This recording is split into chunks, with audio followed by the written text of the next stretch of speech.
તાપી જિલ્લા દિશા કમિટીની આજે મીટિંગ મેળવવામાં આવી। આ મીટિંગમાં જિલ્લાના વહીવટીવાળા, આ કમિટીના મેમ્બર સેક્રેટરી અને આજે જ જેમણે ચાર્જ વિધિવત રીતે સ્વીકાર્યો છે એવા ખૂબ જ અનુભવી માન્ય કલેક્ટર શ્રી દેવકુમાર ચૌધરીજી અને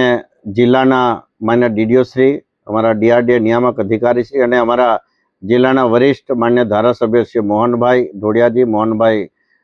કોકણીજી અને તમામ જિલ્લાના મુખ્ય અધિકારી મિત્રો, ભારત સરકારના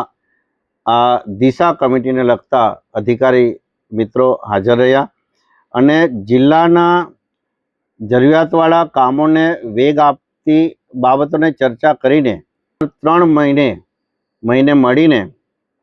આ જિલ્લા માટે ખૂબ સારી એ કામગીરીને આગળ ધપાવીને કામોનો નિકાલ કરે છે અને ખરેખર આ દિશા કમિટીમાં જે રીતે રિવ્યૂ લેવામાં આવે છે ત્યારે એનો જિલ્લા કક્ષાએથી લઈને ગ્રામ્ય કક્ષાએ, વિલેજ લેવલથી લઈને તાલુકા જિલ્લા કક્ષાએથી લઈને રાજ્ય અને કેન્દ્ર સરકાર સુધી આની આ બાબતોનું ધ્યાન રાખવામાં આવે છે। ખાસ કરીને ભારત સરકારે જે નરેગાની જગ્યાએ વીબી જીરામજી યોજના લાગુ કરીને રાજ્ય સરકારના સહયોગથી અને કેન્દ્ર સરકારના આ મુખ્ય યોજનાને જે સાંપ્રત સમયની જરૂરિયાત પ્રમાણે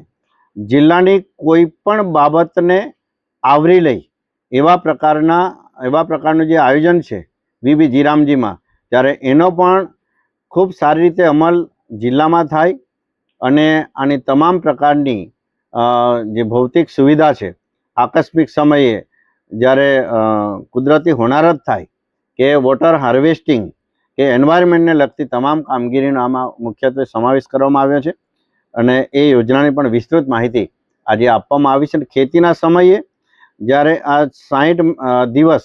આ યોજનાને બંધ પણ રાખવામાં આવી છે, એનો અવકાશ રાખવામાં આવ્યો છે જેથી કરીને ખેતીમાં મજૂરોની શોર્ટેજ નહીં પડે, ત્યારે એના માટેની પણ વ્યવસ્થા કરવામાં આવી છે અને આજની આ દિશા કમિટીના ચેર તરીકે હું તમામ પ્રશાસનિક અધિકારીઓ અને તમામ વિભાગનો એમની સરાહના કરું છું અને ખૂબ સારી કામગીરી માટે એમને અભિનંદન પણ આપું છું। નમસ્તે।